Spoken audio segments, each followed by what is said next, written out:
Hi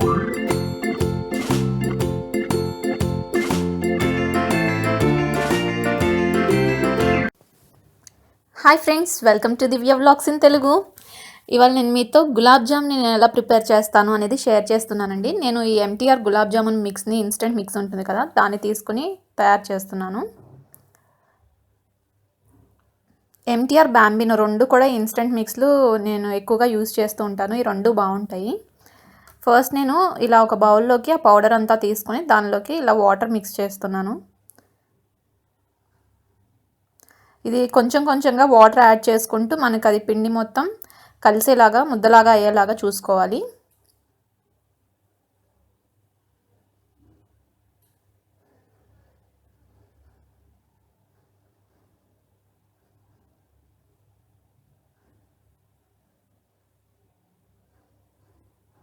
ఇది పిండి మరీ పల్చగా కానీ మరీ గట్టిగా కానీ అయిపోకుండా ఉండేలాగా చూసుకొని కలుపుకోవాలి మనం.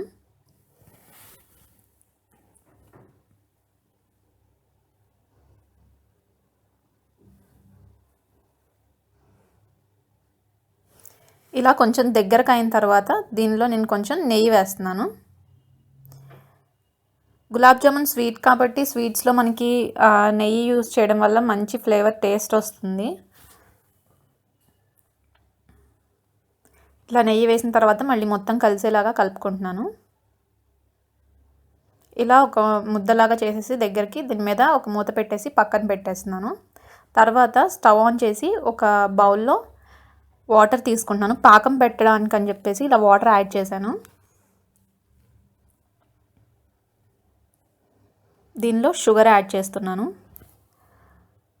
ఇది గులాబ్ జామ్కి మనం పాకం తయారు చేసుకోవడం కోసం మీరు ఎంత స్వీట్ తింటారు, ఎక్కువ తినేట్లయితే ఇంకొంచెం షుగర్ ఎక్కువ యాడ్ చేసుకోవచ్చు, లేదు అంటే కనుక కొంచెం తక్కువ యాడ్ చేసుకోవచ్చు.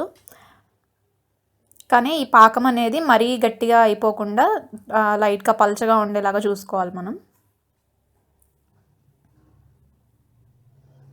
ఇప్పుడు పంచదార అంతా కరిగిపోయిన తర్వాత ఇందులో నేను యాలకుల పొడి వేశాను.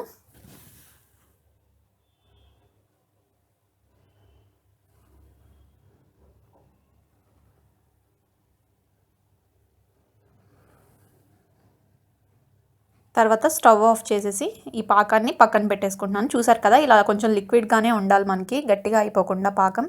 తర్వాత ఇందాక కలిపి పెట్టుకున్నటువంటి ముద్ద ఉంది కదా, దాన్ని చిన్న చిన్న ఉండల్లాగా చేసుకుంటున్నాను. సో ఇలా చిన్న చిన్న బాల్స్ లాగా గ్యాప్స్ ఏమీ రాకుండా సాఫ్ట్గా వచ్చేలాగా చేస్తున్నాను.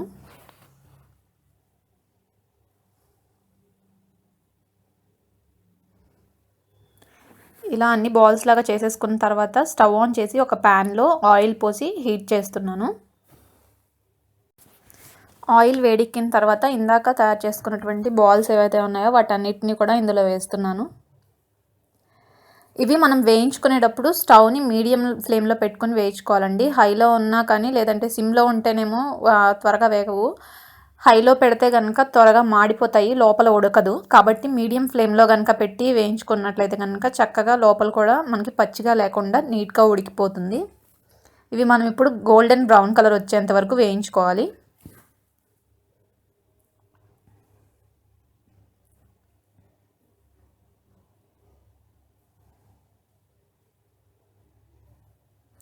ఇవి ఇలా గోల్డెన్ బ్రౌన్ వచ్చేసిన తర్వాత వీటిని వేరే బౌల్లోకి తీసేసుకుంటున్నాను.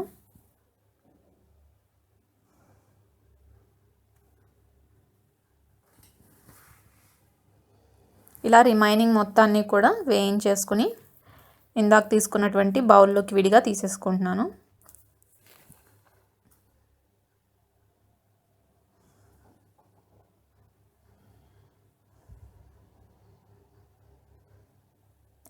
తర్వాత ఇందాక పెట్టిన పాకం ఉంది కదా, దానిలో ఈ బాల్స్ అన్నిటిని వేసేసి ఒక 5 మినిట్స్ కనుక వదిలేసినట్లయితే చక్కగా ఈ బాల్స్ ఆ పాకాన్ని పీల్చేస్తాయి. కొంచెం ఎక్కువసేపు ఉంచినట్లయితే కనుక ఇలా నీట్గా బాల్స్ ఆ స్వీట్నెస్ అంతా కూడా అబ్జార్బ్ చేసుకొని చాలా టేస్టీగా, చాలా సాఫ్ట్గా, చాలా బాగుంటాయి గులాబ్ జామున్.